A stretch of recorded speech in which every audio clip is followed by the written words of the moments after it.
You step through the heavy wooden door of a small, dimly lit shop tucked into the winding streets of a medieval town.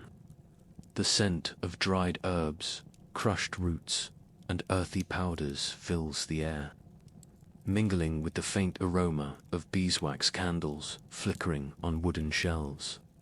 This is the apothecary's domain, a place where ancient knowledge and everyday needs intersect in quiet, methodical ways. The apothecary, neither a doctor nor a mere merchant, occupies a unique position in medieval society. His days begin early, often before sunrise, preparing medicines from plants, minerals, and animal products. Unlike the physicians, who relied on classical texts and theory, the apothecary's work was hands-on and practical, focused on crafting remedies to soothe the ailments of townsfolk. Imagine him grinding roots with a mortar and pestle, carefully measuring doses of herbs like willow bark, known for its pain-relieving properties, or lavender, valued for calming restless minds. Each preparation required skill, the right timing, correct proportions, and knowledge passed down through generations or gleaned from monastic manuscripts. The shop itself was more than a pharmacy.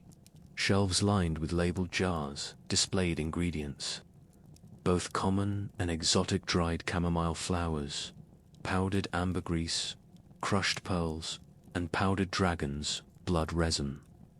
The apothecary had to know the source and quality of each item, often bartering with traveling merchants to replenish supplies.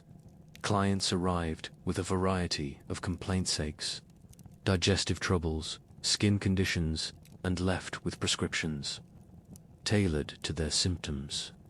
Remedies might come as teas, poultices, ointments, or pills made from honey and wax. The apothecary's expertise lay in blending these ingredients to balance the body's humors, a medical theory inherited from ancient Greek thought but adapted in the medieval context. Despite the routine, each day presented puzzles. How to treat a persistent cough without modern antibiotics? What herbs might ease the fever that often preceded deadly infections? The apothecary worked in a world where observation and trial were paramount, constantly adjusting his mixtures. In the face of uncertainty, the shop was also a place of quiet learning. Apprentices studied under the apothecary's watchful eye, learning not just recipes, but the art of patient listening and subtle diagnosis. Knowledge was a treasured commodity, shared cautiously yet essential to community health. As the day unfolds, the apothecary's presence is woven into the town's fabrica, steady reassurance amid the unpredictability of medieval life. Yet, questions remain. How did apothecaries balance tradition with emerging ideas in medicine? What role did superstition and ritual play alongside herbal remedies? And how did these early healers pave the way for modern pharmacy? These open questions invite you to settle deeper into the world of the medieval apothecary, where science, tradition, and hope intertwine in everyday healing. The morning light filters through narrow windows into the apothecary's workspace, revealing rows of carefully labeled containers and bundles of dried herbs hanging from the ceiling beams. The apothecary begins his detailed preparations for the day, blending, measuring, and sometimes fermenting ingredients that have traveled great distances, from local meadows to far-off lands, brought by merchants along ancient trade routes. You watch as he skillfully pounds dried rose hips, rich in vitamin C, into a fine powder meant to ward off the dreaded scurvy plagued sailors and townsfolk alike. Nearby, the mortar holds a mixture of dried sage and honey, intended to soothe a sore throat. The apothecary's hands move with practiced precision, but his eyes are sharp and observant, always mindful of the nuances that might affect her remedies. effectiveness. While rooted in tradition, the apothecary's practice was not static. Medieval medicine was a complex tapestry, blending inherited Galenic theory with empirical knowledge and superstition. The belief in the four hues, phlegm, yellow, bile, and black, dominated medical thought.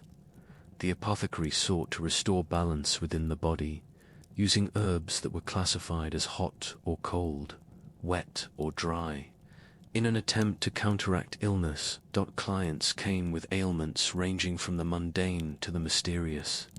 For a persistent cough, the apothecary might recommend a syrup infused with mullein and licorice root, while a feverish patient might receive a cooling salve made from comfrey and chamomile. His remedies often came with advice on diet, rest, and even prayer, reflecting the intertwined nature of medicine and spirituality. Superstition also played a subtle role. Some remedies were accompanied by charms or rituals reciting prayers, while applying an ointment or carrying a small sachet of herbs to ward off evil spirits. While these practices might seem quaint now, they offered psychological comfort and a sense of control in an unpredictable world. The apothecary's shop served as a hub of information and community. Neighbors exchanged news and remedies, and the apothecary occasionally served as an informal counselor, listening to worries as carefully as he measured ingredients. Apprentices learned not only the art of compounding medicines, but also the importance of empathy and immisceration. Yet the profession faced challenges. Competition with physicians and barber surgeons sometimes created tension. Licensing was irregular, and the quality of apothecaries varied widely. Despite this, their role was indispensable, especially in towns where access to physicians was limited. Reflecting on these daily rhythms, you might ask, how did apothecaries influence the transition from medieval to early modern medicine? In what ways did their empirical approach lay foundations for later scientific discoveries? And how did they balance skepticism with tradition in an era before modern clinical trials? These questions linger, inviting you to delve further into the nuanced world of medieval healing. As twilight descends over the medieval town, the apothecary carefully cleans his tools and organizes the remaining herbs for the next day.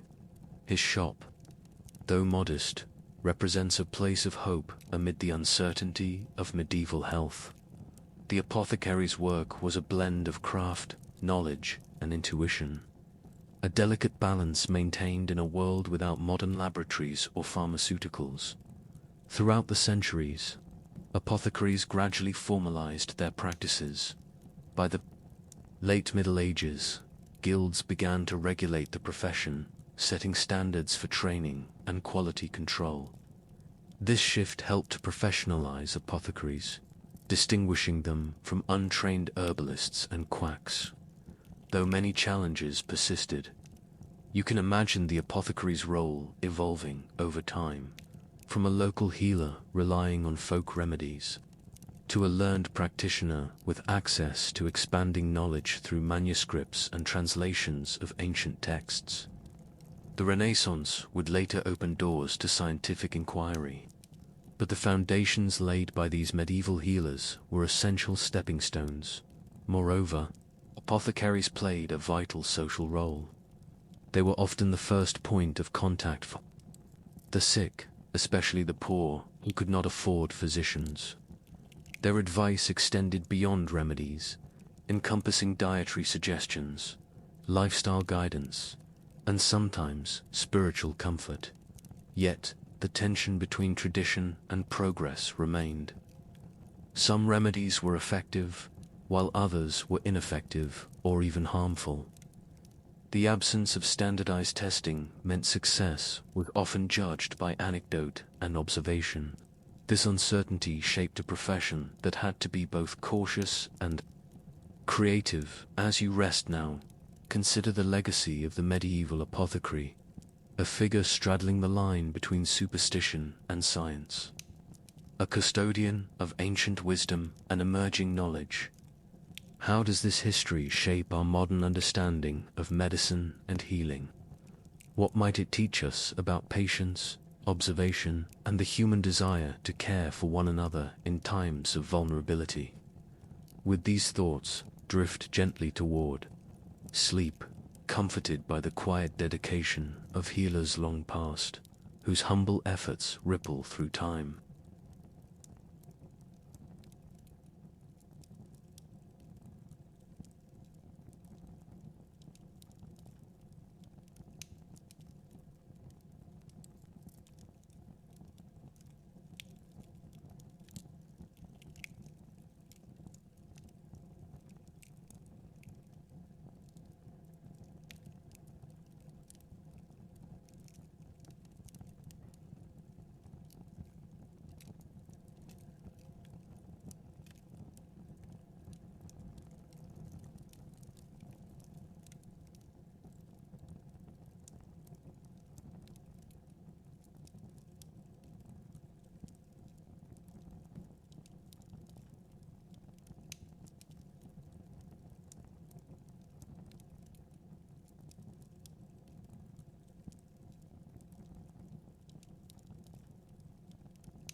You step into a small village nestled among the gentle hills of Edo period Japan, where the cycles of nature dictate the rhythm of life with quiet certainty. The changing seasons are not just a passage of time, but a profound force shaping every ask, ritual, and survival strategy of the villagers who call this place home.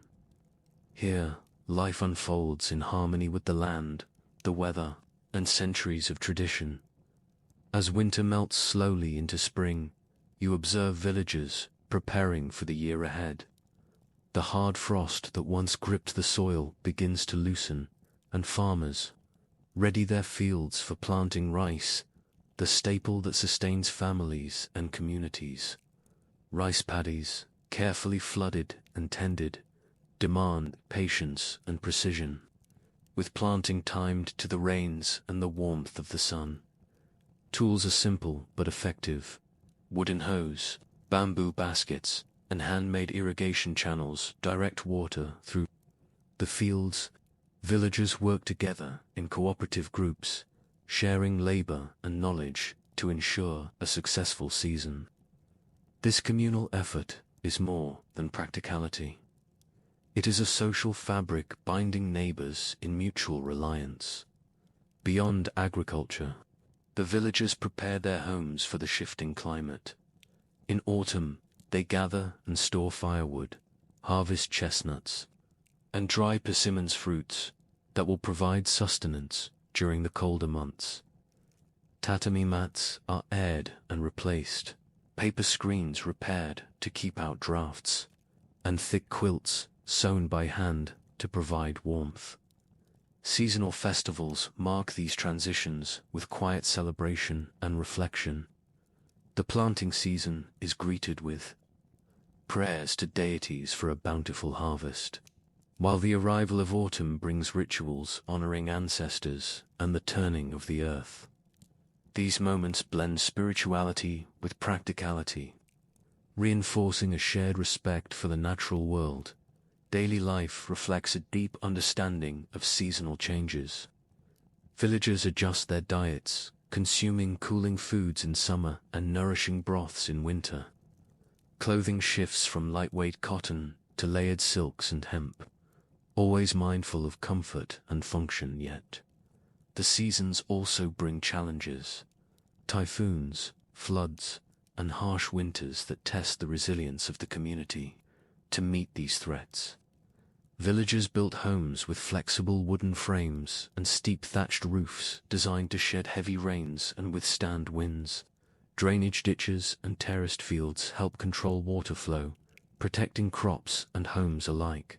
As you absorb this serene world, you might wonder, how did these rhythms shape not just survival but the culture and identity of Idawara villagers? How did knowledge pass between generations to maintain harmony with nature? And how did these traditions persist or change as Japan moved toward modernization?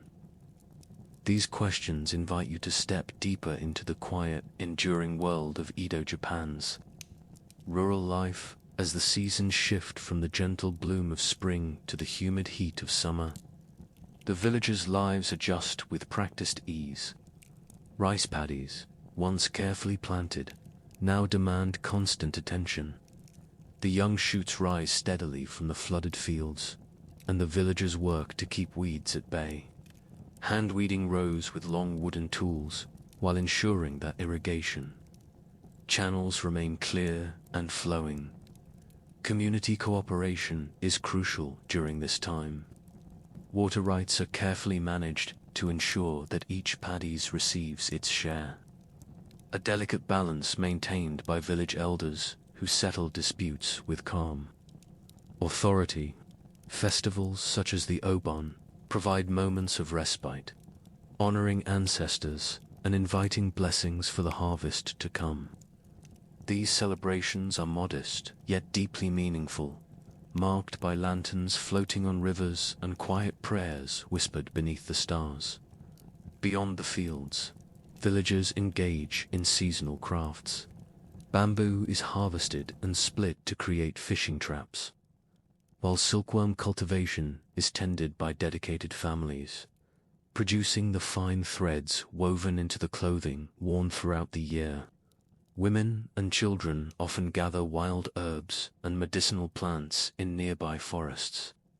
Knowledge passed down from mother to daughter with care. Daily diets evolve with the season. Cooling dishes like chilled noodles and pickled vegetables help combat the summer heat, while communal meals often feature freshly caught fish from local streams. Preservation techniques, such as drying and fermenting, are vital skills for ensuring food stores during leaner months. Despite the harmony, challenges persist. Sudden summer storms can devastate crops, and pests threaten both fields and silkworms. Villagers rely on traditional knowledge, applying natural repellents made from garlic or chrysanthemum, adjusting planting schedules, and performing rituals to protect their livelihoods.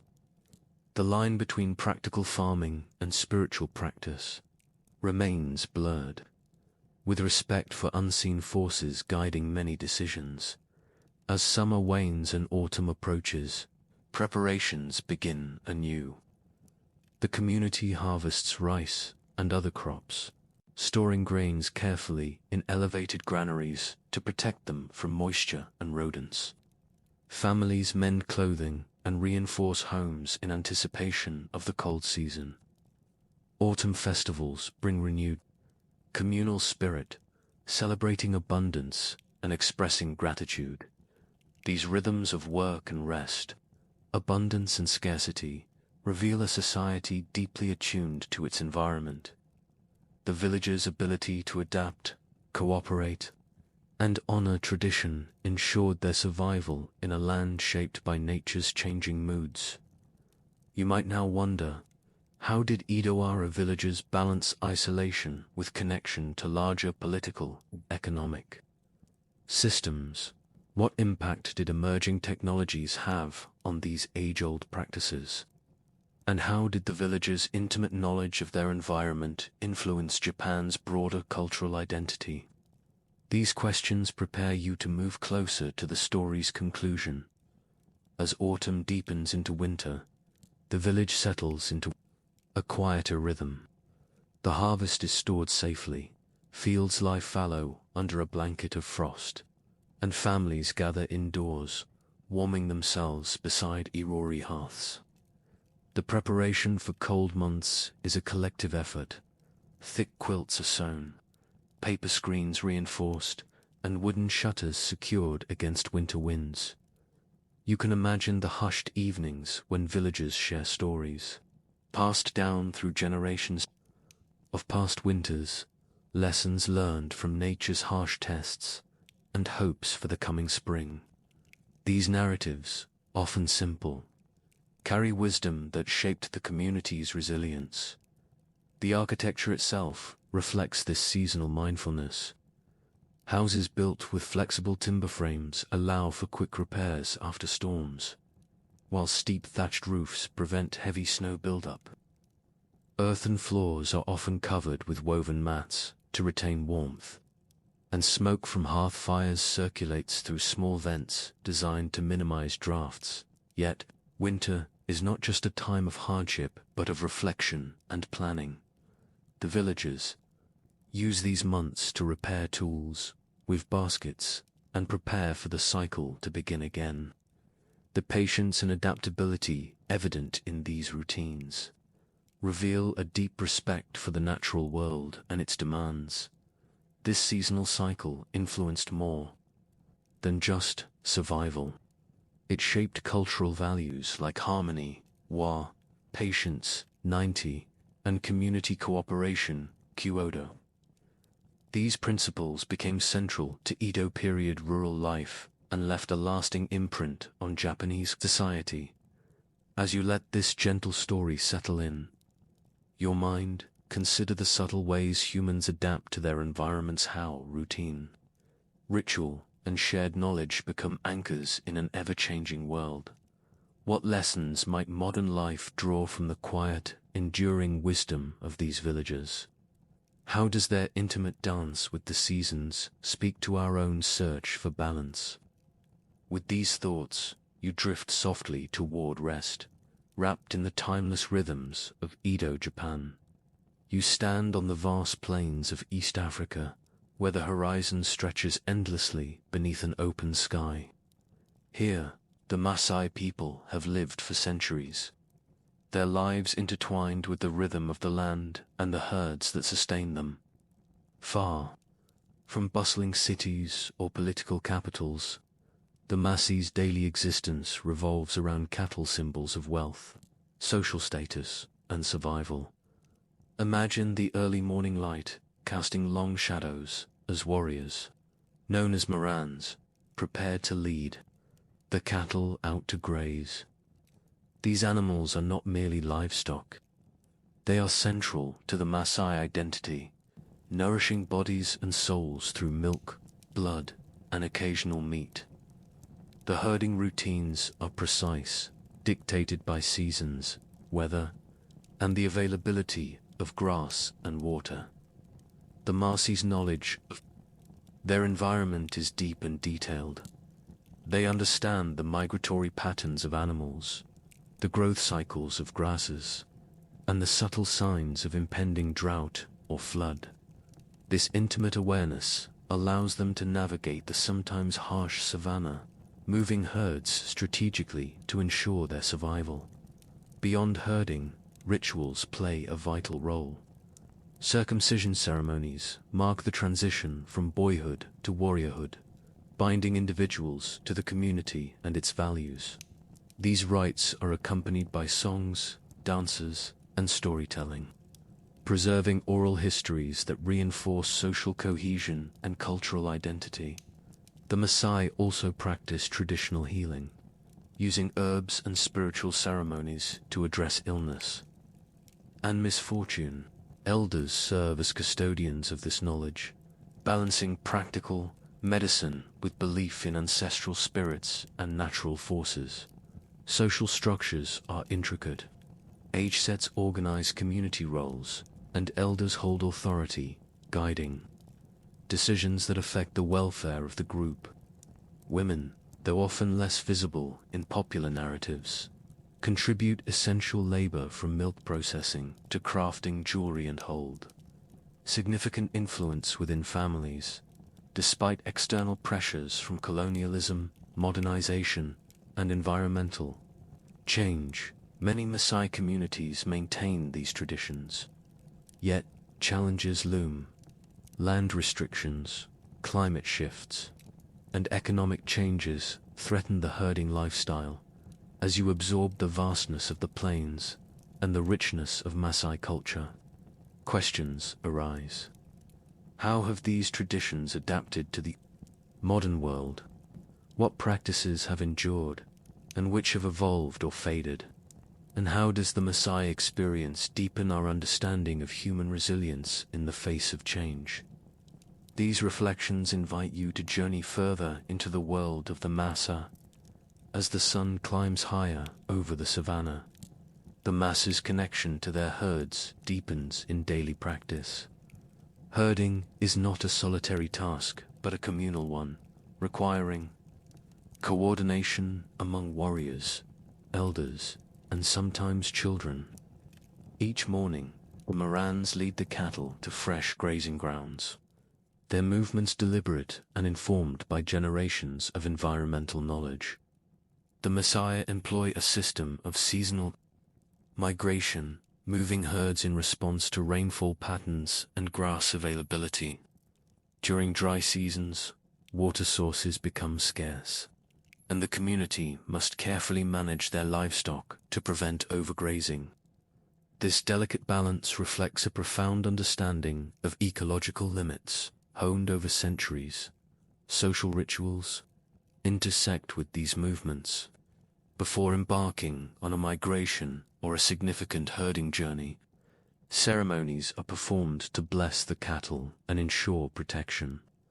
These rituals involve prayers, dances, and the symbolic sharing of milk and blood, which serve both spiritual and social functions, strengthening bonds between community members and reaffirming their shared dependence on the land and animals. Women's roles, while often understated in external portrayals, are central to Maasai survival.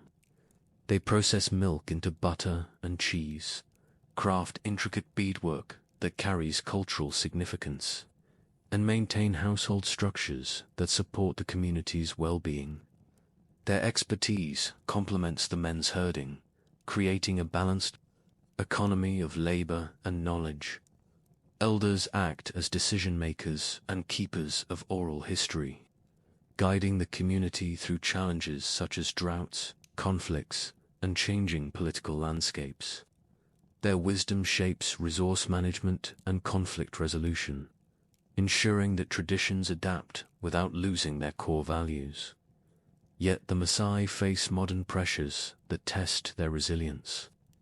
Land privatization, national borders, and economic development threaten traditional migratory routes. Education and urban migration draw younger generations away from herding. Despite these forces, many Maasai strive to preserve their heritage, blending old customs with new realities.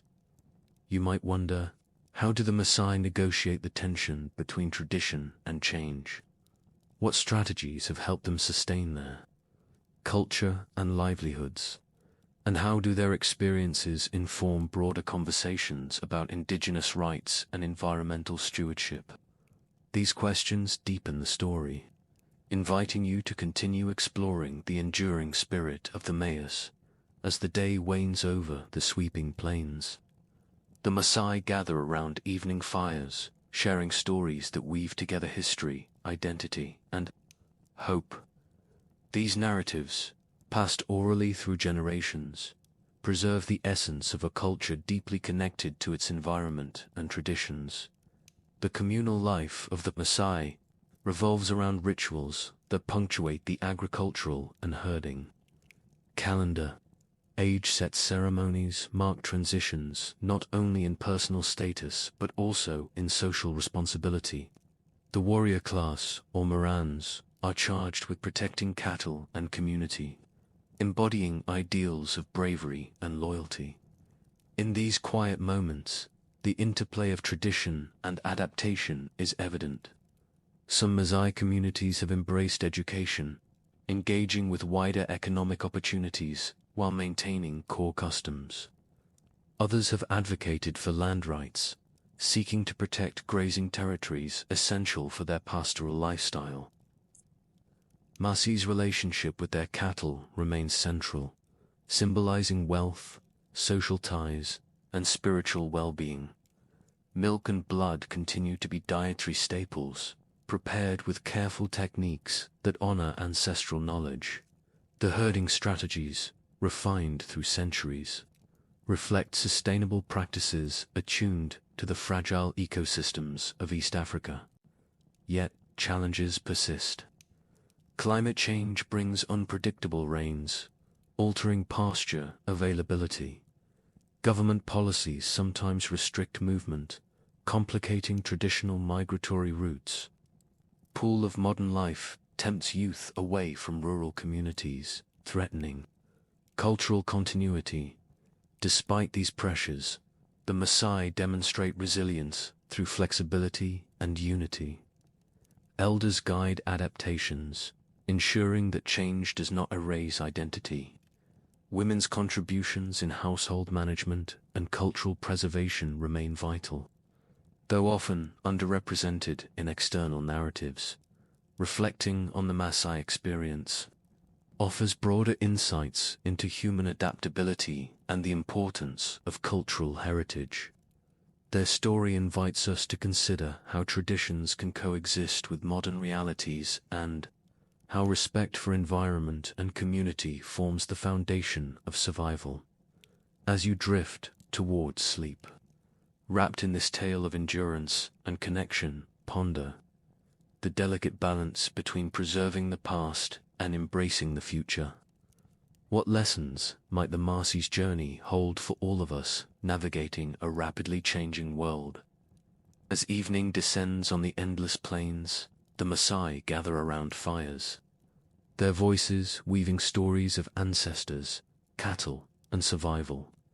The glow of flames illuminates faces marked by years of sun and wind, each wrinkle a testament to endurance. In a challenging landscape, these stories serve as a living archive, transmitting wisdom and values to younger generations. The age-set system continues to structure social life, with the Morans embodying both warrior strength and the responsibility to protect herds and community. Ceremonies marking transitions from boyhood to manhood, or from warrior to elder, occasions of collective reflection and reaffirmation of identity. Despite the pressure of modernization, many Maasai have maintained their herding traditions, adapting migration routes or incorporating new technologies while striving to preserve cultural heritage. Women's roles, often less visible to outsiders, remain essential, processing milk, crafting beadwork, and sustaining family life. Challenges such as climate change, land loss, and economic shifts test the community's resilience. Yet, through adaptability and strong social cohesion, the Maasai navigates these changes, balancing continuity with transformation. This story invites reflection on the intricate relationship between culture, environment, and survival. How do traditions endure when faced with rapid change? What lessons can be learned from the Maasai's profound connection to their land and livestock? As you drift toward rest, carry with you the quiet strength of a people whose lives are woven with the rhythms of nature and the enduring ties of community. You stand on the vast plains of East Africa, where the horizon stretches endlessly beneath an open sky. Here, the Maasai people have lived for centuries, their lives intertwined with the rhythm of the land and the herds that sustain them. Far from bustling cities or political capitals, the Maasai's daily existence revolves around cattle, symbols of wealth, social status, and survival. Imagine the early morning light casting long shadows as warriors, known as Morans, prepared to lead the cattle out to graze. These animals are not merely livestock. They are central to the Maasai identity, nourishing bodies and souls through milk, blood, and occasional meat. The herding routines are precise, dictated by seasons, weather, and the availability of grass and water. The Maasai's knowledge of their environment is deep and detailed. They understand the migratory patterns of animals, the growth cycles of grasses, and the subtle signs of impending drought or flood. This intimate awareness allows them to navigate the sometimes harsh savanna, moving herds strategically to ensure their survival. Beyond herding, rituals play a vital role. Circumcision ceremonies mark the transition from boyhood to warriorhood, binding individuals to the community and its values. These rites are accompanied by songs, dances, and storytelling, preserving oral histories that reinforce social cohesion and cultural identity. The Maasai also practice traditional healing, using herbs and spiritual ceremonies to address illness and misfortune. Elders serve as custodians of this knowledge, balancing practical medicine with belief in ancestral spirits and natural forces. Social structures are intricate. Age sets organize community roles, and elders hold authority, guiding decisions that affect the welfare of the group. Women, though often less visible in popular narratives, contribute essential labor from milk processing to crafting jewelry and hold. Significant influence within families, despite external pressures from colonialism, modernization, and environmental change. Many Maasai communities maintain these traditions. Yet, challenges loom. Land restrictions, climate shifts, and economic changes threaten the herding lifestyle. As you absorb the vastness of the plains and the richness of Maasai culture, questions arise. How have these traditions adapted to the modern world? What practices have endured, and which have evolved or faded? And how does the Maasai experience deepen our understanding of human resilience in the face of change? These reflections invite you to journey further into the world of the Maasai. As the sun climbs higher over the savanna, the Maasai's connection to their herds deepens in daily practice. Herding is not a solitary task, but a communal one, requiring coordination among warriors, elders, and sometimes children. Each morning, the Morans lead the cattle to fresh grazing grounds, their movements deliberate and informed by generations of environmental knowledge. The Maasai employ a system of seasonal migration, moving herds in response to rainfall patterns and grass availability. During dry seasons, water sources become scarce, and the community must carefully manage their livestock to prevent overgrazing. This delicate balance reflects a profound understanding of ecological limits, honed over centuries. Social rituals intersect with these movements. Before embarking on a migration or a significant herding journey, ceremonies are performed to bless the cattle and ensure protection. These rituals involve prayers, dances, and the symbolic sharing of milk and blood, which serve both spiritual and social functions, strengthening bonds between community members and reaffirming their shared dependence on the land and animals. Women's roles, while often understated in external portrayals, are central to Maasai survival. They process milk into butter and cheese, craft intricate beadwork that carries cultural significance, and maintain household structures that support the community's well-being. Their expertise complements the men's herding, creating a balanced economy of labor and knowledge.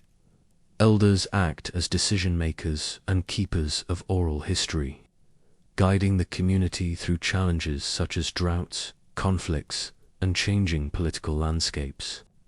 Their wisdom shapes resource management and conflict resolution, ensuring that traditions adapt without losing their core values. Yet the Maasai face modern pressures that test their resilience. Land privatization, national borders, and economic development threaten traditional migratory routes. Education and urban migration draw younger generations away from herding. Despite these forces, many Maasai strive to preserve their heritage, blending old customs with new realities. You might wonder, how do the Maasai negotiate the tension between tradition and change? What strategies have helped them sustain their culture and livelihoods? And how do their experiences inform broader conversations about indigenous rights and environmental stewardship? These questions deepen the story, inviting you to continue exploring the enduring spirit of the Mayas as the day wanes over the sweeping plains. The Maasai gather around evening fires, sharing stories that weave together history, identity, and hope. These narratives, passed orally through generations, preserve the essence of a culture deeply connected to its environment and traditions. The communal life of the Maasai revolves around rituals that punctuate the agricultural and herding calendar. Age-set ceremonies mark transitions not only in personal status but also in social responsibility. The warrior class, or Morans, are charged with protecting cattle and community, embodying ideals of bravery and loyalty. In these quiet moments, the interplay of tradition and adaptation is evident. Some Maasai communities have embraced education, engaging with wider economic opportunities while maintaining core customs. Others have advocated for land rights, seeking to protect grazing territories essential for their pastoral lifestyle. The Maasai's relationship with their cattle remains central, symbolizing wealth, social ties, and spiritual well-being. Milk and blood continue to be dietary staples, prepared with careful techniques that honor ancestral knowledge. The herding strategies, refined through centuries, reflect sustainable practices attuned to the fragile ecosystems of East Africa. Yet challenges persist. Climate change brings unpredictable rains, altering pasture availability. Government policies sometimes restrict movement, complicating traditional migratory routes. The pull of modern life tempts youth away from rural communities, threatening cultural continuity. Despite these pressures, the Maasai demonstrate resilience through flexibility and unity. Elders guide adaptations, ensuring that change does not erase identity. Women's contributions in household management and cultural preservation remain vital, though often underrepresented in external narratives. Reflecting on the Maasai experience offers broader insights into human adaptability and the importance of cultural heritage. Their story invites us to consider how traditions can coexist with modern realities and how respect for environment and community forms the foundation of survival. As you drift towards sleep, wrapped in this tale of endurance and connection, ponder the delicate balance between preserving the past and embracing the future. What lessons might the Maasai's journey hold for all of us navigating a rapidly changing world? As evening descends on the endless plains, the Maasai gather around fires, their voices weaving stories of ancestors, cattle, and survival. The glow of flames illuminates faces marked by years of sun and wind, each wrinkle a testament to endurance. In a challenging landscape, these stories serve as a living archive, transmitting wisdom and values to younger generations. The age-set system continues to structure social life, with the Morans embodying both warrior strength and the responsibility to protect herds and community. Ceremonies marking transitions from boyhood to manhood, or from warrior to elder, occasions of collective reflection and reaffirmation of identity.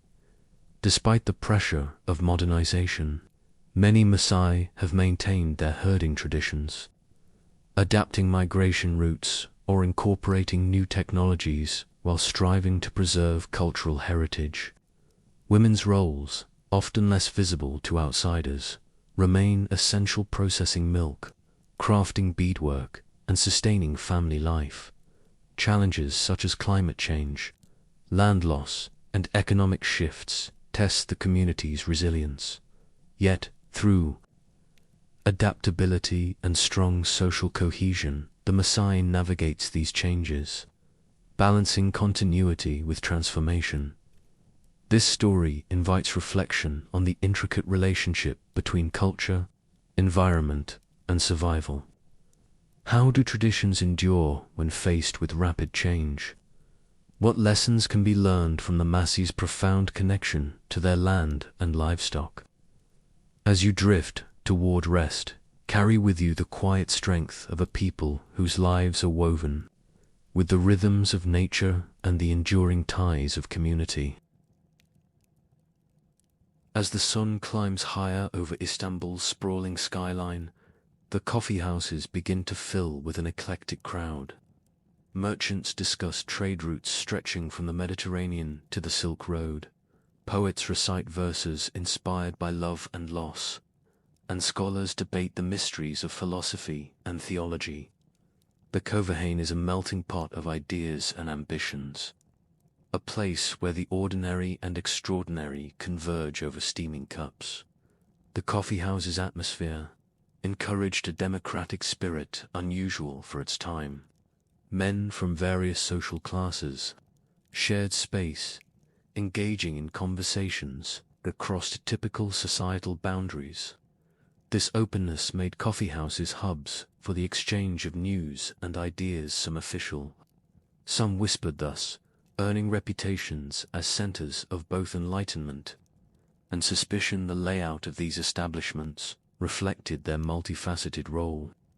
Low tables and cushions invited relaxation and prolonged visits, while walls often displayed calligraphy or paintings that celebrated Ottoman achievements or moral lessons. Games like backgammon and chess were common, blending leisure with strategy and social interaction. Importantly, coffeehouses became crucibles for the arts. Storytellers, known as Medas, captivated audiences with tales ranging from epic romances to comic anecdotes. Musicians played traditional instruments like the oud and ney, providing a soundtrack to the lively chatter. Poets and writers found inspiration and patronage within these vibrant spaces, influencing the literary culture of the empire. Despite their cultural richness, coffeehouses also attracted official scrutiny. Authorities sometimes feared that the free flow of ideas could foment dissent or sedition. Attempts to regulate or close coffeehouses occurred sporadically, often driven by religious leaders concerned about moral laxity or political authorities wary of rebellious plots. Yet coffee's grip on the public remained strong, making bans difficult to enforce. This tension between control and freedom imbued the Coverhane with a subtle political dimension. Here, ideas spread that challenged orthodoxy, questioned authority, and inspired movements. Quiet revolutions brewed in ceramic cups, As you savor this layered scene, you might ponder, how did coffee houses influence the spread of political and philosophical ideas in the Ottoman Empire? What role did they play in shaping public opinion and community identity? And how did the interplay of leisure and discourse in these spaces foreshadow modern cafes and social hubs? These questions deepen your journey into the secret life of Ottoman coffee houses. As evening descends over Istanbul, the coffee houses take on a quieter, more reflective atmosphere. The day's bustling conversations soften into whispered debates and shared confidences. The Coverhane remains a vital space not just for drinking coffee but for forging connections, exchanging news, and nurturing a communal sense of belonging. By the 17th century, coffee houses had become deeply embedded in Ottoman social life, influencing everything from literature to politics. They acted as informal hubs where poets gathered to share new works, musicians experimented with compositions, and intellectuals debated pressing questions of the day. This vibrant cultural milieu contributed to what some historians describe as a kind of early public sphere within the empire. The role of coffee houses extended beyond mere entertainment. They functioned as sites of social leveling, where distinctions of class, profession, and ethnicity were, at least temporarily, set aside in favor of shared experience. This blending fostered networks of communication that could both support and challenge established power structures. Yet coffee houses also navigated ongoing tensions with religious and political authorities. While coffee itself was occasionally condemned as a stimulant that distracted from spiritual duties, its widespread appeal ensured its survival and growth. Authorities' ambivalence toward coffee houses, both wary and fascinated, reflected the complex interplay of control, commerce, and culture. As the night deepens, the ritual of coffee drinking remains a symbol of hospitality and connection. The careful preparation and slow savoring of coffee invite mindfulness and social engagement, anchoring daily life in moments of pause and reflection. Reflecting on this rich history, consider how a simple beverage became a catalyst for cultural exchange and social change. How did Ottoman coffee houses shape the dynamics of public life? What can their story teach us about the power of shared spaces and rituals to transform societies? With these thoughts, drift gently into rest, enveloped by the warm, enduring aroma of history's quiet conversations. You find yourself in the bustling city of ancient Rome, far from the roaring crowds of the Colosseum, stepping instead into the quieter, more private world of a gladiator's daily life. While gladiators are often remembered solely for their deadly combat in the arena, their lives beyond the spectacle reveal a complex existence shaped by discipline, survival, and a strange mixture of admiration and marginalization. Gladiators were typically slaves, prisoners of war, or condemned criminals. But some volunteered for the profession, driven by the promise of fame, money, or social advancement. Their lives were dictated by rigorous training regimens, strict diets, and constant physical conditioning under the watchful eyes of their Lanester trainers and managers who owned and oversaw gladiator schools, known as Ludi. In the early morning light, the Lannister's school stirs awake. Rows of wooden training weapons are arranged neatly alongside rudimentary weights and wrestling mats. The smell of sweat, dust, and the sharp timbres of iron fills the air. Gladiators begin their day with warm-up exercises designed to prevent injury and build strength. Movements are precise and repetitive, cultivating muscle memory for deadly strikes and defensive maneuvers. The Lannister is both coach and overseer, a figure demanding obedience, but also responsible for the gladiator's survival. After all, each man is an investment. Injuries are common, and while the spectacle demands fierce combat, overly reckless fighting can shorten a gladiator's career and reduce the Lannister's profits. Gladiators specialized in various fighting styles, each with distinctive armor and weapons. The Murmillo, for example, wore a helmet adorned with a fish-shaped crest and wielded a short sword and large shield, while the Retiarius fought with a net and trident, relying on speed and agility rather than heavy armor. Training sessions included mock battles to hone these specialized skills. Despite their status, gladiators were often given better food and medical care than ordinary slaves, as their health directly affected their performance and market value. Meals were high in carbohydrates, including barley and legumes, designed to build stamina and maintain weight. Recent archaeological studies suggest gladiators even consumed a type of ash drink, rich in calcium, to strengthen bones after intense training. Outside the training grounds, gladiators lived in communal barrack Spartan quarters, where camaraderie developed among men bound by the constant presence of danger. These quarters were simple: wooden beds, shared latrines, and little privacy. The social hierarchy within the barracks reflected fighting ability, seniority, and the favor of the Lannister. Personal lives were constrained but not absent. Gladiators formed friendships, rivalries, and sometimes romantic relationships within the community.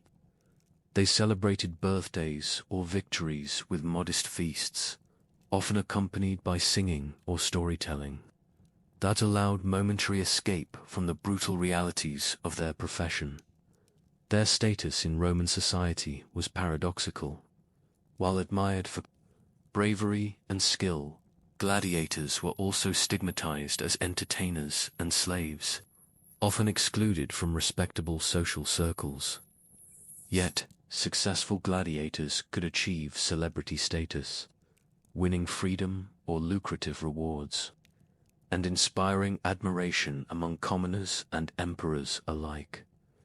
The preparation for a fight was an elaborate process. Gladiators underwent rituals that blended superstition with practical readiness. They might visit temples to invoke protection from gods like Mars or Hercules, or receive charms and amulets believed to ward off injury. The psychological toll was immense. Knowing that every bout could end in death demanded mental resilience, as much as physical strength. As the day unfolds, you might reflect on the layered realities of gladiators' lives. How did they reconcile their brutal profession with moments of hope and camaraderie?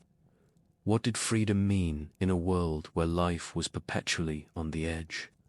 And how did their stories influence Roman culture's complex relationship with violence, entertainment, and power?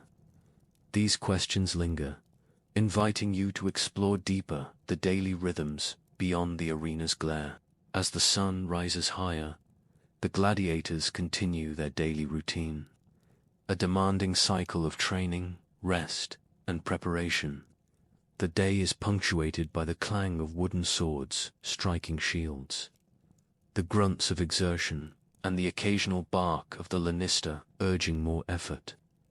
Each movement, each drill, is a rehearsal for the moment when the sand of the arena will be stained with sweat and perhaps blood. Gladiatorial training was exhaustive and methodical. Fighters practiced footwork tirelessly to perfect their balance, and speed vital skills for survival. They learned how to parry and counterattack, mastering the art of anticipating their opponent's moves. Training included wrestling, running, and strength exercises, ensuring they maintained peak physical condition. In between physical drills, gladiators attended to their bodies carefully. Roman medicine, though primitive by modern standards, offered treatments such as herbal salves and poultices to treat wounds and bruises. A physician or medicus assigned to the ludus monitored their health, applying remedies and advising on nutrition. The value of a healthy gladiator was not lost on the lanista, who saw these men as both athletes and investments. Mealtimes were communal, reinforcing bonds within the barracks.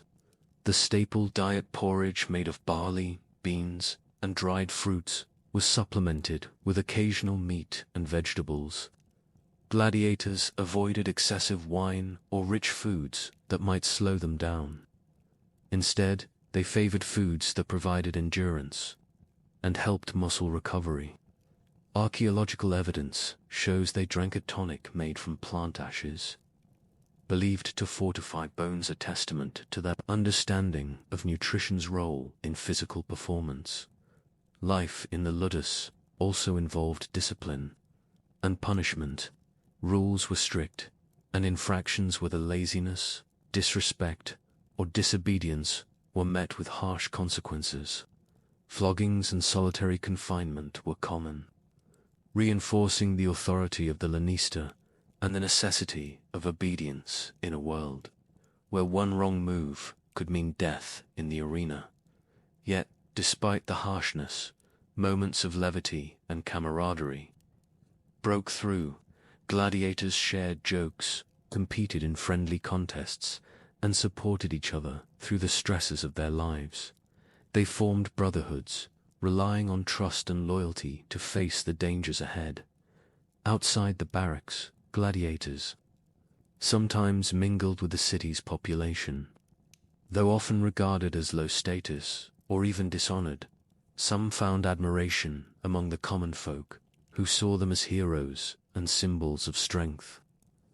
Gladiators occasionally received gifts or fan mail, and some even attracted lovers or patrons, who helped improve their conditions. The psychological weight of their profession was immense. Training not only forged physical strength, but also hardened mental resilience. Gladiators learned to suppress fear, manage pain, and prepare for the unpredictable chaos of combat. The constant threat of death created a bond between fighters, a shared understanding that life was fragile and fleeting. As the day closes, you might ponder, how did gladiators maintain hope and identity amid such brutality? What social and personal networks supported them? And how did their experiences shape Roman perceptions of honor, courage, and entertainment? These reflections set the stage for the concluding section of their story. As twilight falls over the city of Rome, the gladiators prepare for the ultimate test of their lives. The arena, the grandeur of the Colosseum, looms ahead, its massive stone arches silhouetted against the darkening sky. But before the roar of the crowd and the clash of weapons, the quiet moments behind the scenes reveal a complex interplay of fear, ritual, and resolve. In the hours before a fight, gladiators engaged in mental preparation as much as physical warm-up. They donned their armor carefully, each piece chosen and fitted to maximize protection and mobility.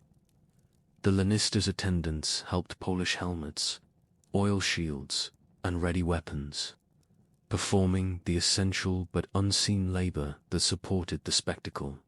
The gladiators often whispered prayers or recited personal mantras, seeking favor from gods, like Mars, the god of war, or Nemesis, the goddess of fate and retribution. Superstition and ritual helped calm nerves and gave a sense of control in a situation where uncertainty loomed large. Once in the arena, the performance began. Battles followed strict rules, and while life was often at risk, death was not guaranteed. Every time, gladiators fought to entertain, demonstrating skill and bravery in choreographed combat that balanced danger and showmanship. Victories brought acclaim and rewards. A gladiator who impressed the crowd might receive a wooden sword, symbolizing freedom, or win money and gifts. Such success could elevate a fighter's status, blurring the lines between slave and celebrity. Yet the threat of death was real and ever-present. Wounds could end careers or lives, and fallen fighters were carried away by attendants, their fate sealed by the crowd or the editor, the official overseeing the games. The audience's favor could mean mercy or execution, a grim reminder of the gladiator's precarious existence beyond the arena. Surviving gladiators returned to their barracks to rest, heal, and prepare for the next challenge. Their stories of endurance and resilience echoed in whispered conversations and songs, a testament to human will amidst harsh conditions. Reflecting on their lives reveals more than spectacle. It uncovers themes of survival, identity, and social complexity. Gladiators were more than entertainers. They were men navigating a world of violence and admiration, fear and fame as you settle into sleep. Carry with you the layered story of these warriors' lives forged in fire and steel, marked by courage and fragility alike. What echoes of their existence remain in our modern stories of heroism and endurance? How do their struggles resonate in the quiet moments beyond the arena's roar? You wake to the soft light of dawn filtering through narrow wooden shutters, the scent of dried lavender and rosemary lingering in the air. Outside, dew settles on low stone walls and thatched rooftops as the small village stirs to life. This is medieval Europe, perhaps, in England or the Rhineland, where illness is a daily concern and healing rests not in hospitals, but in the steady hands of herbalists and wise women. In a world without modern medicine, where the causes of sickness were still wrapped in mystery and myth, people turned to the natural world for answers. From monasteries to remote hamlets, the art of healing with herbs was a blend of observation, belief, trial, and error. You imagine yourself walking into the home of a local healer, low-ceilinged room filled with hanging bundles of dried plants, clay jars lining the shelves, and the bubbling sound of a gently simmering decoction over a fire. The medieval herbalist was not simply a gardener or a witch, but something in between, part scientist, part spiritual guide. Sure, sometimes he had memorized the uses and dangers of dozens of plants. Yarrow for staunching bleeding, chamomile for sleep, comfrey for bruises. Each remedy required knowledge of timing, proportion, and preparation. Roots harvested at dawn, leaves dried in shade, flowers gathered before the bloom peaked. Often, these herbalists learned their craft through oral tradition. Recipes and methods were handed down across generations, tucked away in memory or sometimes recorded in precious, hand-illustrated texts called herbals. These manuscripts listed plants alphabetically or by ailment, often combining classical Greek or Roman teachings with local folklore. The Physica of Hildegard of Bingen, 12th century nun and scholar, catalogued dozens of cures from fennel, water for digestion to lavender for melancholy. But herbal medicine wasn't limited to countryside cottages. In monasteries, monks tended physic gardens where medicinal herbs were cultivated with care. The Benedictine rule encouraged such labor as a service to God and the sick. Inside monastic infirmaries, patients might be treated with mulled wine, mixed with herbs or bathed in rosemary water while monks chanted prayers for healing. The spiritual and the physical were never far apart. Disease, however, was a constant and often terrifying presence. Plague, fevers, and infected wounds could strike without warning. With few effective treatments, herbal medicine was both a comfort and a gamble. People believed illness was caused by imbalances in the four humors: blood, phlegm, yellow bile, and black bile. Herbs were used not just to treat symptoms, but to restore balance within this framework. Cooling herbs for hot illnesses, drying herbs for wet ailments. Apothecaries, the precursors to pharmacists, emerged in growing towns. They kept detailed records of plant properties, maintained stocks of exotic imports like cinnamon or myrrh, and sold pills, poultices, and ointments to those who could afford them.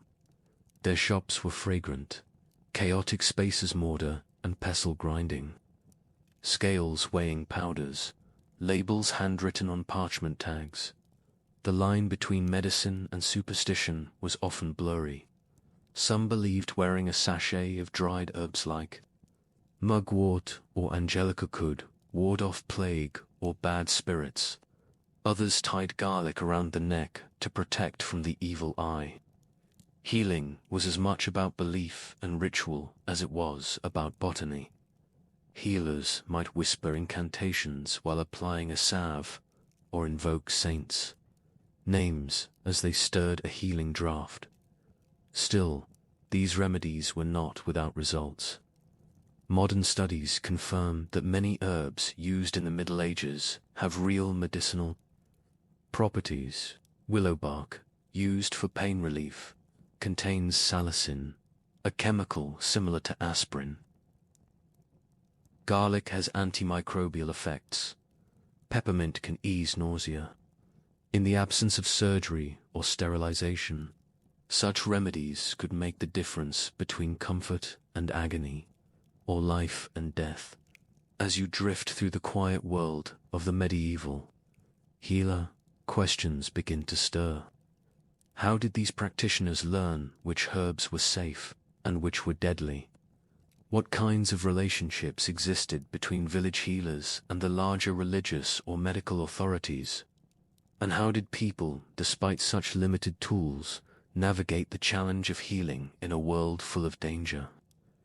Let these thoughts carry you toward the next chapter in this winding journey through time and medicine. The afternoon sun casts long shadows across the monastery garden. Bees flit lazily between the flowering sage and marigolds, and the scent of thyme rises gently from the warm earth. This is the heartbeat of medieval medicine, silent, patient, and rooted in nature. In the quiet corners of walled gardens, behind the stalls of market apothecaries, and inside the homes of humble healers, knowledge of plants and their mysterious powers continues to grow. Herbal medicine in the medieval world was not isolated. From broader cultural and religious beliefs, it was shaped by them. Practitioners understood illness through a spiritual and philosophical lens. The health of the body was inextricably linked to the soul, and healing was as much about moral balance as physical treatment. Fever might be seen not only as a bodily affliction but as a divine warning or punishment, prompting confession and prayer alongside herbal intervention. Inside monasteries, particularly Benedictine ones, gardens were arranged with careful intent. Plants were grouped by function: digestive aids, wound healers, purgatives, elderberry, shrubs, mint, borage, and foxglove grew in rows, each cared for by monks trained not just in theology, but in rudimentary botany. The monastic library might house a hand-copied version of Dioscorides de Materia Medica, a Roman text that listed hundreds of natural remedies. Over time, these texts were supplemented by Islamic scholarship. Arab physicians like Avicenna, whose canon of medicine influenced European healers deeply.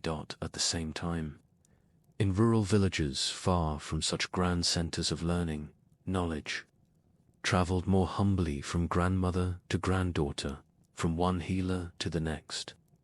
A wise woman might spend her life walking the woods and meadows, learning through observation and experience.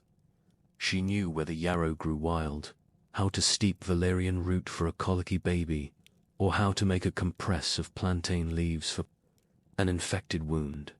Sometimes, these women were respected as essential members of their communities, called upon to deliver babies, tend the dying, or calm a panicked child. But depending on the place and time, such knowledge could also draw suspicion. The same woman praised for healing a sick cow might, years later, be accused of witchcraft, the crop failed, or a neighbor fell ill. The thin boundary between healer and heretic was one walked carefully. In larger towns, apothecaries became increasingly organized. Some joined guilds, worked under licenses, or served alongside university-trained physicians. These early pharmacists were literate, often multilingual, and held shelves stocked with materials gathered from distant lands. Frankincense, saffron, sugar, cinnamon, and dried rose petals arrived via trade routes stretching from the Middle East to North Africa and beyond. Apothecaries meticulously recorded their recipes: ointments for cracked skin, elixirs for melancholy, powders for gout. They mixed honey with vinegar and herbs to create oxymels, ground dried roots with mortar and pestle, and sealed potions with wax and twine. For the wealthy, medicine could be elaborate gold leaf stirred into wine, pearls dissolved in vinegar, or bezoars, hardened animal masses believed to counter poison. Still, not all remedies were effective, and not all were safe. Some concoctions contained mercury, arsenic, or deadly nightshade. Purgatives and bloodletting were common, based on the belief that illness could be drawn out or expelled from the body. Leeching was used to rebalance humors, and enemas were sometimes administered with devices that would look more at home in a blacksmith shop than in a hospital. But it would be a mistake to assume medieval healers were naive. Their methods, while limited by the science of their time, were rooted in genuine observation. They watched what worked, they noted what failed, and they refined their techniques across generations. A midwife might keep a personal journal of births and remedies. A monk might annotate the margins of a herbal text with his own discoveries, best gathered after rain, or causes sleep to deep in the elderly. The relationship between healer and patient was intimate and ongoing. People returned again and again to trusted herbalists, not just for cures, but for reassurance, company, and the comfort of shared ritual. Sitting beside a hearth while mint tea simmered over a fire, the act of being cared for listened to is as much a balm as the herbs themselves. As evening approaches, and candles flicker in the narrow windows of stone infirmaries and wooden huts alike, one begins to understand that medicine in this era was not merely a profession, was a way of seeing the world. To heal the body, one must observe nature, understand cycles, and believe in the invisible currents of spirit and humoral flow. And so you may wonder, how did these medieval healers cope with failure? What did they believe about the line between life and death? And how did centuries of observation and folklore shape the foundations of our modern understanding of health? These questions settle like dust on parchment, waiting for the next morning's light. Night falls gently across the village and the monastery alike, casting long shadows on cobbled streets and mossy garden walls. Inside, the scent of lavender and juniper fills the air, wafting from low-burning hearths and simmering pots. It's in these twilight hours that the practice of medieval herbal medicine, both sacred and humble, reveals its quiet endurance. The day's work is done, but the healer's mind is still awake, turning over remedies in memory and preparation for what tomorrow may bring. As the Middle Ages progressed into the later centuries, the body of herbal knowledge began to take deeper root across Europe. A patchwork of tradition, religion, observation, and imported knowledge formed the basis of healing practices in monasteries, homes, and burgeoning urban apothecaries. And at its heart remained a singular belief that nature, created by God, offered the means to heal those who lived within it. In the colder regions of Europe, especially during long winters, dried herbs became lifelines. Calendula flowers hung in rafters were rehydrated into compresses for burns. Dried nettle leaves were boiled for aching joints. Bay leaves, sage, and thyme were used in broths to ward off illness. Rural households often kept their own miniature apothecary, chest, or cupboard containing precious jars of herbal salves, beeswax candles, honeyed tonics, and bundled herbs wrapped in linen. Among these everyday tools, rituals, both practical and spiritual, many healers whispered prayers or blessings as they applied ointments. Crosses were drawn with fingers soaked in rosemary water. Mothers might place basil under their children's pillows to chase away fevers or bad dreams. The line between medicine and magic was not always clear, and it wasn't meant to be. Healing in this era was a holistic endeavor, physical, emotional, spiritual. And yet, the world was changing. As printing presses emerged in the 15th century, knowledge that had once been passed from mouth to ear or from handwritten manuscript to apprentice began to spread in printed form. Early herbals, like John Gerard's herbal or William Turner's, a new herbal introduced English readers to the medical uses of hundreds of plants, some native, some imported. These books were not just lists of remedies, but guides to understanding the body in balance with nature. Meanwhile, trade routes brought new remedies to Europe from Asia, Africa, and the Middle East. Cloves, ginger, turmeric, and aloes entered the medieval pharmacopoeia. Some were praised as panaceas, others integrated into long-standing traditions. Apothecaries adapted, always experimenting, noting which foreign substances aligned with local ailments or belief systems. Women remained central to herbal healing throughout the Middle Ages, though they walked a precarious path. While respected in communities, women who displayed too much knowledge, especially in places where fear of heresy and witchcraft had taken root, could find themselves under suspicion. Inquisitions and witch trials of the later medieval and early modern periods sometimes targeted midwives and herbalists, whose remedies, misunderstood or envied, were twisted into accusations of devilry.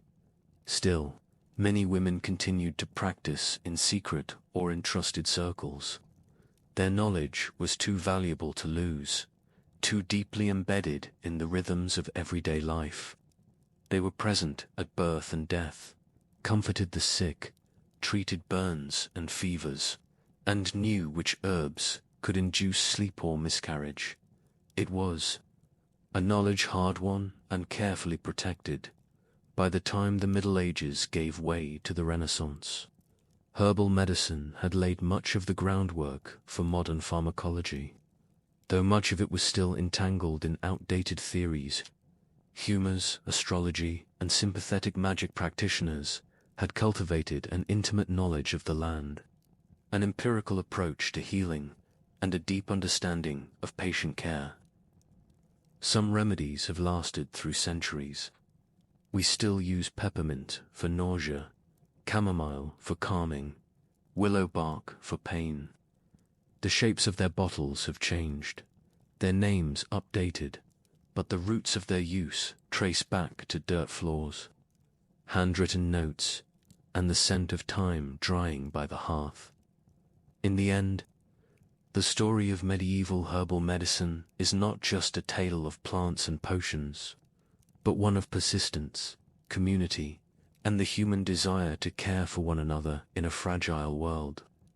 It reminds us that even in the darkest of times, people turned to the earth and to each other for healing. So as you rest your eyes now, picture that quiet cottage once more. The fire is low. The herbalist hums softly to herself as she labels a jar of dried comfrey. Outside, the fields sleep under starlight. Tomorrow, someone will knock on her door, seeking help, a tincture, or simply reassurance.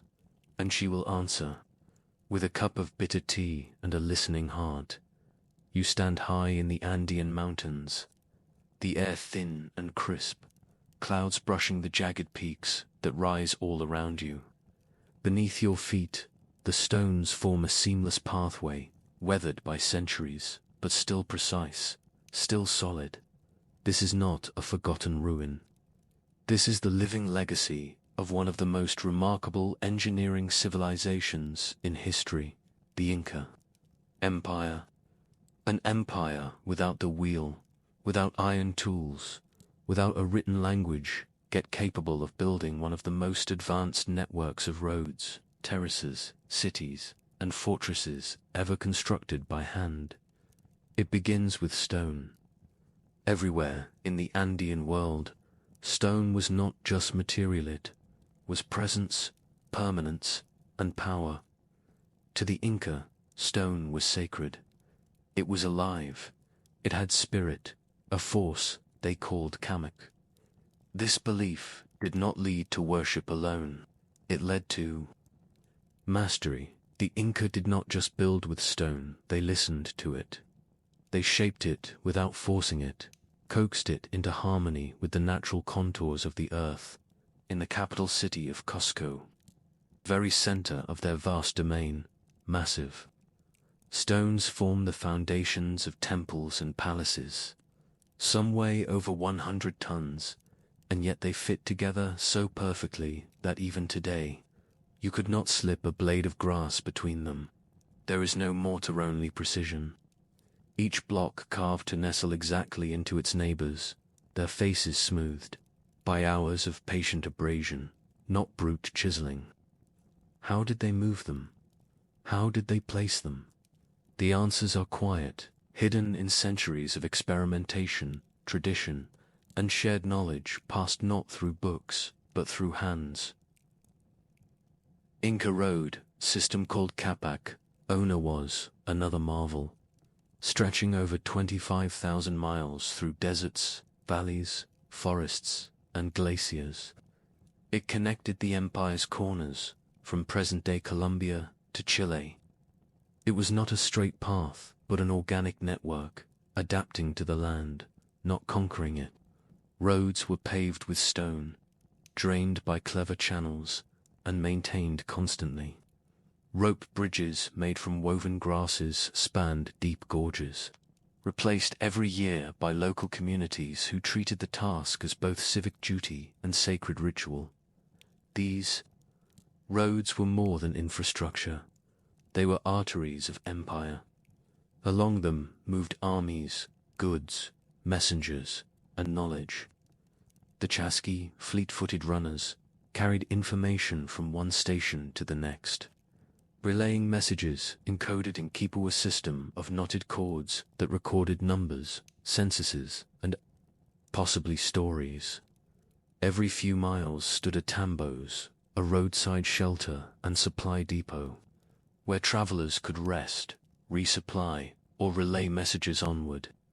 The empire's center pulsed with the energy of movement, all made possible by roads, carved by hand through cliffs and canyons. But the greatest harmony between stone and civilization perhaps existed on the mountainsides, where the Inca sculpted the land itself into vast agricultural terraces. These terraces weren't just about food, they were feats of engineering. Carefully laid retaining walls created level fields on impossibly steep slopes. Beneath the surface, layers of gravel, sand, and soil ensured drainage, resisted erosion, and trapped moisture. Crops like maize, potatoes, and quinoa were grown with a precision that allowed harvests at multiple altitudes, feeding millions across a mountainous empire. All this without draft animals to pull plows, without iron to cut stone, without wheels to move supplies. Instead, the Inca used wooden tools, fire, water, and an unmatched understanding of landscape. They used leverage, ramps, human labor, and community. They harnessed gravity, aligning canals and aqueducts to bring glacier melt from mountain tops to thirsty valleys. They thought like rivers, built like roots.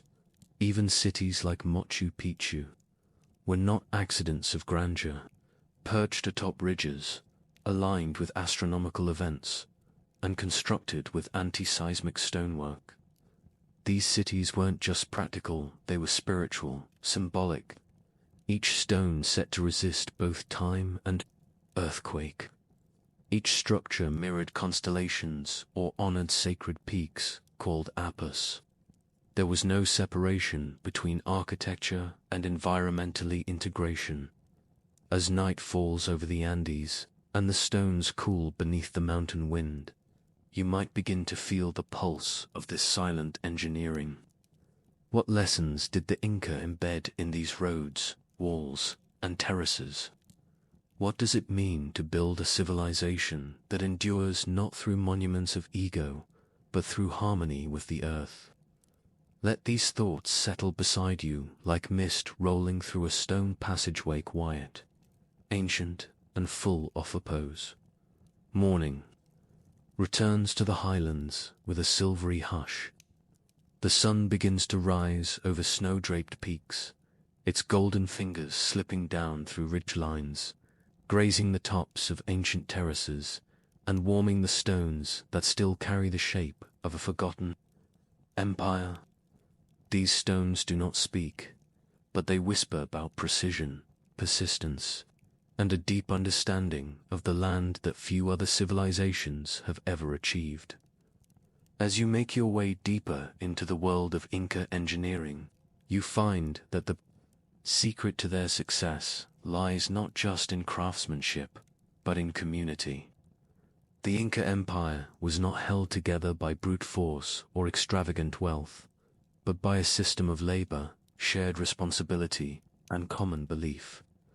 This system was called mitakind of civic duty or rotating public service. Every able-bodied citizen owed time to the empire, contributing labor to build roads, fortresses, canals, and storehouses.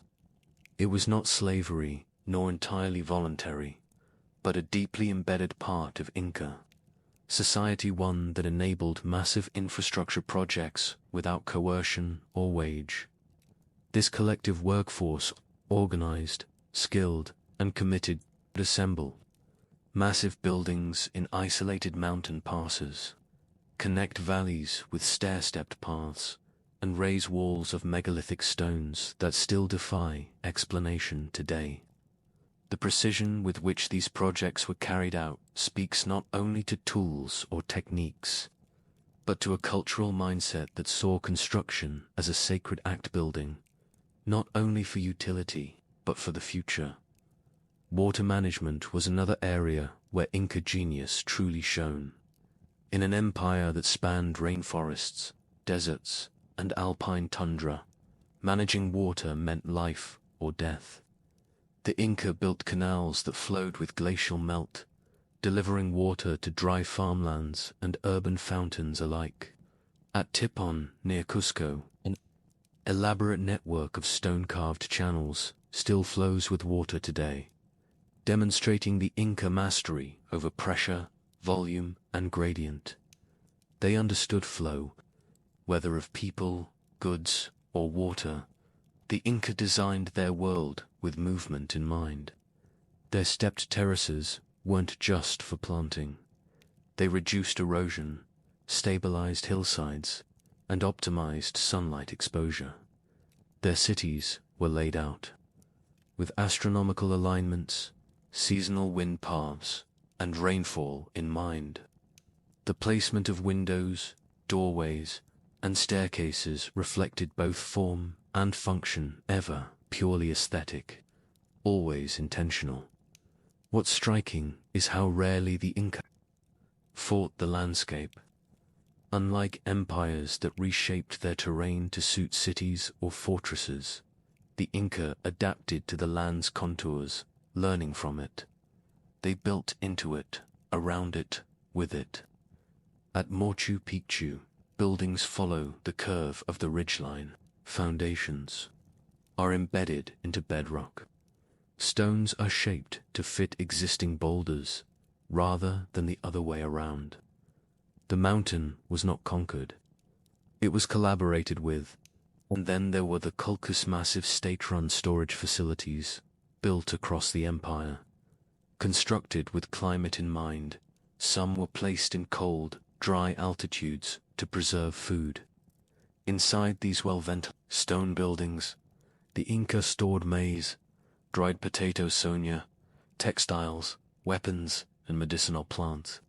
The empire's ability to prepare for famine or disaster depended on these storehouses, which were managed locally but maintained with imperial oversight. They reflect not just engineering brilliance, but a vision of sustainability and logistical foresight. Even their fortresses were masterclasses in stonework. At Sacsayhuaman, zigzagging walls rise like the spines of a giant serpent, each stone fitted so tightly and irregularly that the pattern appears both chaotic and deliberate, resilient against earthquake and invader alike. The stones are not uniform. Each one is unique, but together they create an unbreakable whole. Much like the empire itself, these works weren't isolated achievements. They were part of an intentional design to knit an empire together, not only with stone and soil, but with shared participation, inherited knowledge, and collective vision. Every terrace, every road, every bridge was part of a larger ecosystem, one that married political stability to environmental stewardship. Now, you might wonder, how did such a masterfully engineered world collapse so swiftly under the weight of foreign invasion? What happens to stone when paper and gunpowder arrive? And how much of the Inca's silent genius still waits untranslated, misunderstood beneath the moss of forgotten terraces and the shadows of imperial roads? These questions echo like footfalls on a mountain path, waiting to be answered in the final section. You awaken beneath a highland sky layered in mist and memory. In the quiet between the wind and the stones, you begin to sense the still beating heart of an empire that once spanned mountains, forests, deserts, and coasts, of civilization built not just on conquest, but on cohesion. And yet, as the 16th century dawned, this world, so carefully constructed, would be tested by a force it had never known: European colonization. When the Spanish arrived in the early 1500s, they encountered a land laced with stone roads and cradled by terraces that fed millions. They saw cities whose foundations were so solid they chose to build their colonial churches and homes atop them. But they did not understand the significance of what they stood upon.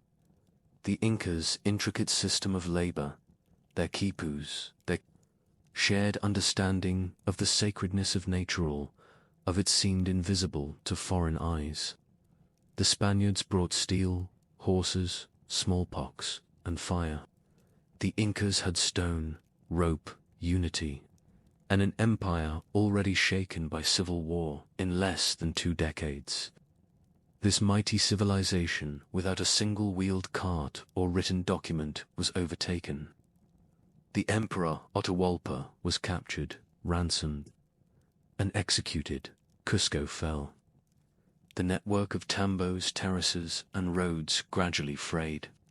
And yet, unlike paper or painted murals, stone resisted erasure. The conquerors could repurpose temples, rename roads, and outlaw rituals. but they could not dismantle the land itself. In fact, many of the Spanish roads in Peru today still follow the original Inca paths.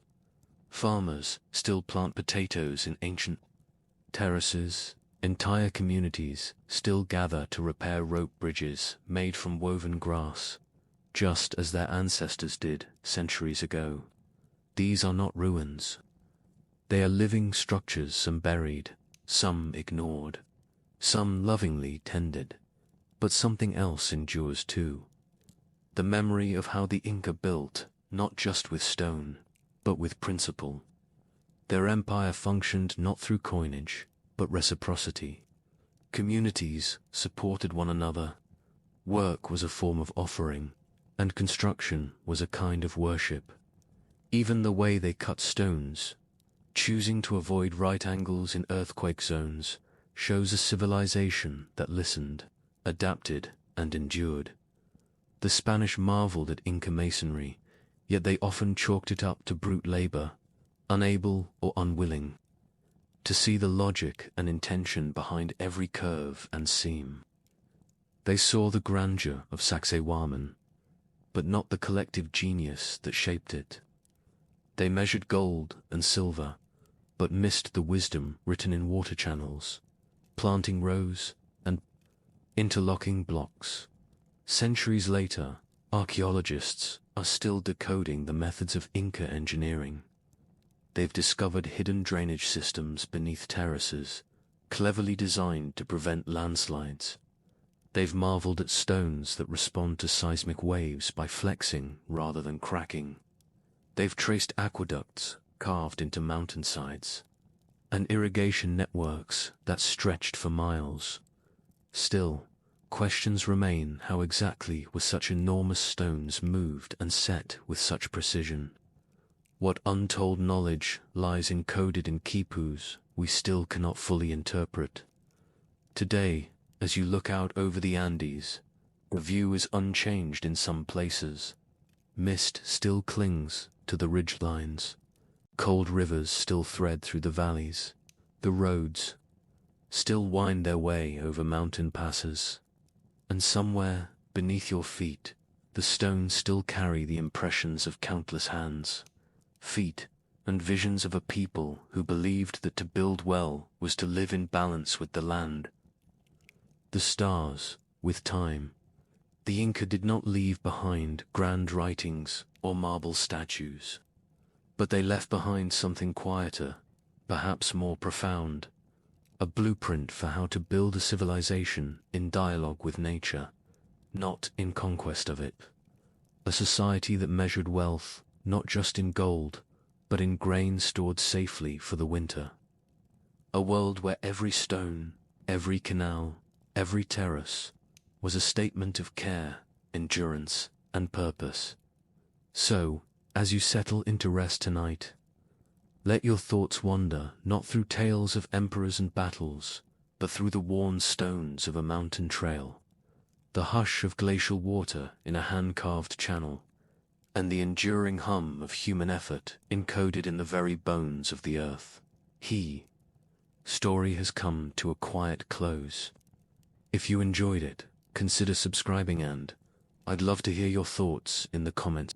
The great empires of history are often remembered for their monuments, pyramids, aqueducts, city walls, but the Byzantine Empire might best be remembered for something less visible and far more persistent: its paperwork. To understand how Byzantium lasted more than 1,000 years, through invasions, assassinations, plagues, earthquakes, and more than one theological schism, one must not only look at its armies or its emperors, but at its filing cabinets, or rather their 10th century equivalent: wooden shelves, iron-bound chests, stacks of wax tablets, scroll cubbies, ribbon-tied bundles, and narrow cupboards whose keys were held by only the most trusted clerks. For Byzantium, record-keeping wasn't just important, it was existential.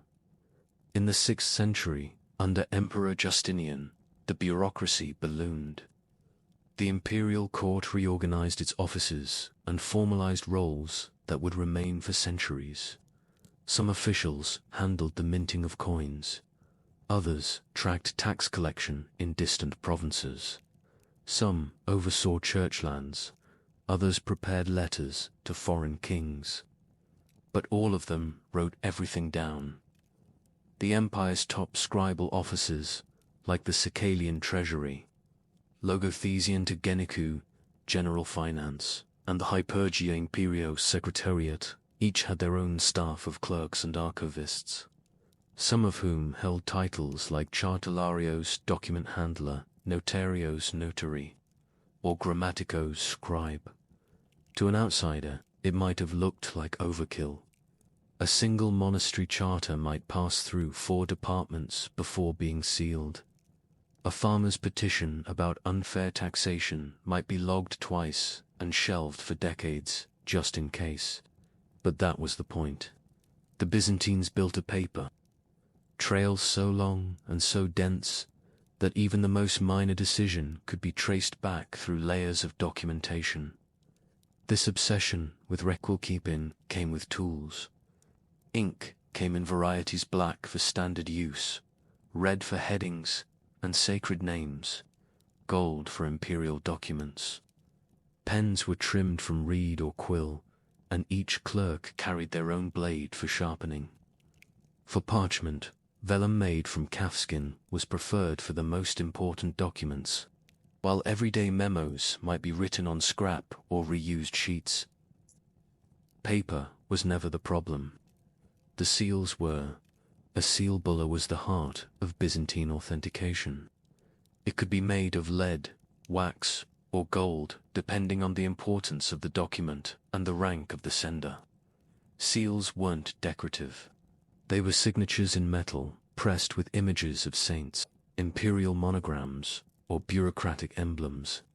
A broken seal, or worse, a missing one, could nullify the entire document. No matter how well written, seals were tied with silk cords or linen ribbons, color-coded to their origin. Royal charters used crimson. Patriarchal decrees used green. Some legal documents had 3 seals, one for the sender, one for the recipient, and one for the empire itself. Storage followed its own logic. Documents were grouped by department, region, and topic, wrapped in protective cloths, and shelved horizontally in labeled bundles. Sometimes copies were made and filed in a separate room, or even a separate city, in case of fire or theft. Major archives existed not just in Constantinople, but in regional centers like Thessaloniki, Nicaea, and Trebizond. In some cases, the records were written on wax tablets, especially for short-term notices or ledger entries. These were wiped clean when no longer needed, but not always. Archaeologists have uncovered tablets that were accidentally preserved, containing lists of monastery expenses, bathhouse repairs, or shipping logs for olive oil, and every now and then someone checked. Once a year, higher-ranking clerks conducted audit tours, reviewing scrolls and ledgers from provincial offices. Discrepancies were noted, margins corrected. Missing petitions prompted letters of inquiry. It was a dusty, tedious job, but one the Byzantines did with pride. The strength of the system was that it was impersonal. The empire did not rely solely on memory or charisma. It relied on paper layered, sealed, filed. This created stability. If an emperor died suddenly, which happened often, his successor could consult the ledgers. If a general defected, his troop allocations and pay records were already in triplicate. If a bishop claimed land, the chancery could produce the charter from 70 years prior. In many ways, Byzantium functioned like a company, a massive, overly cautious, impossibly detailed company where every branch office submitted monthly reports, and every major decision came with a paper trail. thick enough to stall a wheelbarrow.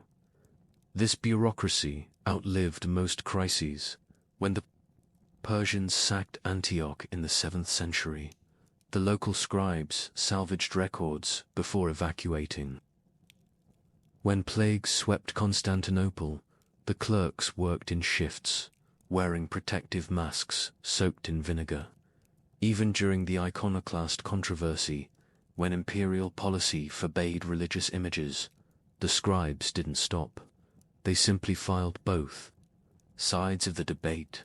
It's easy to laugh at the image of a scribe quietly filing tax disputes while the city walls shake from siege engines. But in the Byzantine mind, that was the point. The world might fall apart, but the archives should endure. Still, not all records were forever. Sometimes scrolls were copied too many times and faded beyond use. Mice chewed through wax tablets. Fires claimed entire rooms. Wars took the rest. When the Crusaders sacked Constantinople in 1204, they weren't looking for tax ledgers. But in their plunder, many documents were destroyed anyway, accidentally or for fuel. Yet even now, over 1,000 years later, fragments remain, scrolls. In Greek monastic libraries, dusty ledgers in Venetian archives, forgotten petitions in Mount Athosol, written by men whose names we no longer know, for reasons that once mattered desperately. But what happened to the vast archive in Constantinople? Did it survive the final siege in 1453? And what did future generations do with centuries of records no one could read anymore? The last days of Constantinople were louder than anything a clerk had ever prepared for. By the time May 1453 arrived, the city had already shrunken into itself. Its population was just a shadow of its former size. Once bustling forums stood quiet. Entire neighborhoods had been swallowed by gardens and goats. But inside the imperial precincts, behind crumbling walls and flickering lamps, some offices still functioned. One of them was the archive. We don't know his name. No one wrote it down. But we do know that in those final weeks, a small staff of men, probably just a handful, was still attending the remnants of the empire's bureaucracy. Somewhere, a clerk was still filing, even as Ottoman cannons pounded. The walls, ledgers were being updated. Land grants were noted. Priests scribbled last-minute appeals for aid. Legal cases were suspended, but not discarded. After all, who knew what might happen? Maybe the siege would lift. Maybe the emperor would win. And even if not, records had to be kept. In truth, the empire had been in administrative decline for decades. Many of the older archives, those kept in provincial centers like Nicaea, Thessaloniki, and Trebizond, had already been lost to war, fire, or neglect. But Constantinople, for all its wounds, still contained the core imperial decrees, tax ledgers, church land registries, and the golden-sealed crucibles that stretched back to the time of Basil II. Some of it was hidden in the Scuphalekion, the treasury of Hagia Sophia. Other documents were locked in wooden chests beneath the Bloshany Palace. Private monasteries kept their own archives, bound in damp cellars or buried in clay jars. But by 1453, there was no system anymore, just fragments. When Mehmed II's army broke through the walls, no one protected the documents. The Latin Crusaders, who had sacked Constantinople 2 centuries earlier, had taken more deliberate aim, melting gold seals, burning papal bowls, shipping books back to Venice. The Ottomans, by contrast, were interested in conquest, not paper. They spared the Hagia Sophia, turning it into a mosque, but the smaller buildings of administration. Many were ransacked. Some were accidentally burned. Paper was used to start. Cookfires, wax tablets were shattered under boots. Chests of scrolls vanished. Yet not all was lost. Some monks quietly smuggled bundles of scrolls to Mount Athos. Others buried codices in earthenware jars. A few learned Ottoman scribes interested in law, not theology, retrieved and copied certain documents for reuse in the new administration. The Ottomans, after all, admired bureaucracy. They inherited the structure of the state, and in some cases, even preserved parts of it. Greek-speaking officials were folded into the new government as translators and legal consultants. Old scrolls were translated, their seals replaced. Titles were reissued, sometimes with Ottoman embellishments atop Byzantine foundations. But the original archiver, heartbeat of a millennium, slowly faded by the 16th century. Much of it had disappeared. A few precious documents survive today, in unlikely places. Some are in Venice, taken during the 1204 sack. Others live in monasteries, bound in wood, pressed between fading iconography. A small number have made it to Istanbul's Topkapi Palace Library, protected not for their bureaucratic value, but as artifacts of imperial memory. When historians today speak of the Byzantine Empire's longevity, they often mention its military reforms or theological debates. But behind all of that was something quieter. Scrolls copied in silence. Ledgers kept in good faith. Petitions filed with no guarantee they'd be read but filed all the same. It was a kind of faith. Not religious, necessarily, but institutional. The belief that if a thing was written and recorded, then it had meaning. That even if no one ever opened the document again, it could be opened. It might be read someday. There's something profoundly human in that. Even today, when we misplace a receipt or delete a file, we feel a ripple of panic because somewhere, buried deep in the bureaucratic parts of our brains, we know that record keeping is how civilizations survive. It's how we prove we existed. And so, if you ever find yourself in a dusty archive, or stumble across an old file no one has touched in years, pause. Somewhere in the margins, there may be the last handwriting of a forgotten empire. A clerk who stayed late, a seal pressed carefully, in wax, a name written in hope, because even as the world collapsed around them, they kept writing. And what could be more Byzantine than that?